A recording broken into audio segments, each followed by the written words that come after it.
So this week's trio is again, it's a note I'm not particularly fond of, but I can appreciate it in fragrance. And it's, well, you can see it's geranium. Sometimes I have a personal, real life dislike of the smell of them and a time in my life and stuff like that. So sometimes I can really very much struggle with it. But geranium can kind of be a rose enhancer. It can be quite herbal, it can be quite metallic, even to the point of being quite blood-like. It can be very green and twangy, I'd say, overly sweet and big, and a bit much for the likes of me to kind of deal with. But yeah, that's what geranium kind of is to me. And like I say, I can appreciate it in some fragrances. It serves a job. So yeah, let's get into it. First up is a kind of indie, smaller niche house, and I've picked one from Swedoft, and that's called Sweden. Now predominantly this is quite a woody one, with a lovely raspberry feel going through it. There might be a little touch of oud or something in there, enhancing the woodiness. It's meant to represent Sweden and the Swedish people. So obviously it's going to have that green, that sweetness, that kind of alpine feel, and the raspberries there for the friendliness and the kind of beautiful kind of natural feel to it all. But kind of enhancing that redness in there is a geranium. And what it does is, I think again, it just amps up the raspberry to make it a little more rosy and jammy, and it adds a depth to it there. It's not what you call a main note, it's more a supporter with a little bit of a job to do. And like I say, Sweden is absolutely gorgeous. It's so wearable and anything. If you're going to start exploring the House of Swedoft, I'd say it's a good start one. It's friendly. It's one that you're going to struggle to dislike. It's like I say, it's woody raspberry, with the little bits of greenness in there. And it also represents quite a bit of what Swedoft do. These beautiful, magnificent wood is a common theme through them all, and it's lovely. And I believe it was also made from a lot of people and from a lot of ideas of people what represents Sweden and things like that. So it's absolutely a gorgeous fragrance, and the geranium in this one is a kind of enhancer. Next is the niche. I've gone for Lyric Woman from Amouage. Now, Lyric Woman is a really tricky one to kind of explain or describe. It's ultimately a rosy scent, and it starts off kind of rosy, fresh, bright. The sharpness in there.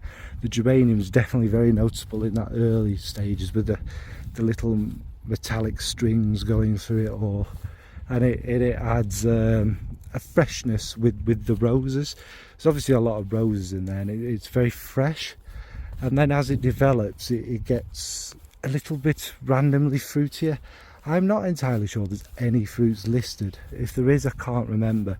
But there is this kind of more fruity feel grows through it, adding some interesting kind of depth and nuance to it. And the musks grow massively, and there's little bits of greenness again. That's probably the geranium and the roses. And as it all kind of develops more and more, you get these powdery aspects. You get a little bit of, perhaps you get it in the beginning, but it starts to come through again, like maybe a bit of a castoreum, a kind of naughty touch in there to add more character. It's more musky. It's a beautiful fragrance, and what the geranium does in that, it's like a chameleon note again, like a lot of the notes in there, where they work with each other in different ways as it develops. Like I say, it has that herbaceous metallic twang, it has that freshness, it has that rosiness, it adds that sweet fruitiness in it. It kind of shows off all the facets of geranium to me, and it's not a dominant note, it's just part of the fragrance. And Lyric Woman, you'd have to try it yourself whether you decide whether it's more of a fruity note, a fruity fragrance, or a rosy fragrance. But It's a fantastic creation from when Hamouage were good. So that's Lyric Woman. And finally is Dupe Wow for the designer. Now Dupe Wow it was popular at the time actually.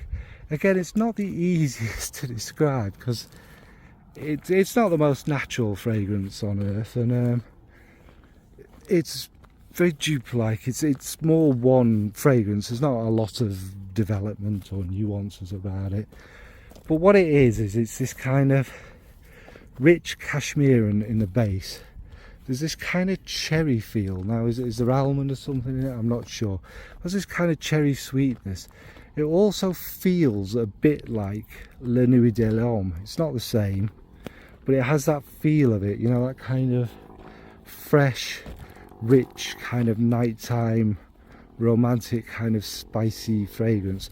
And the geranium in it probably is the element that gives it that little bit of a rosy feel, but also stops it from being too sticky and too dense and too heavy. Again, I'm really struggling to describe this. Dupe Wow Intense, I think, has chestnut in it, so it goes in a different direction, whereas this one, as it dries down, the original has a lot of vetiver in the base and that, so it gets a bit more woody. With, again, that's quite similar to La Nuit de l'Homme. It's not a clone, it's not the same, but yeah. So yeah, that was just my brief geranium video. Very brief. Like, again, as I say, it's not, we all like different things. Geranium itself is most certainly not my favourite perfume note, but it does sometimes, when it's kind of a secondary note, when it's enhancing or changing or adding a little bit of something to something, then yeah, I don't mind it at all. So what about you? What's your favourite geranium fragrance?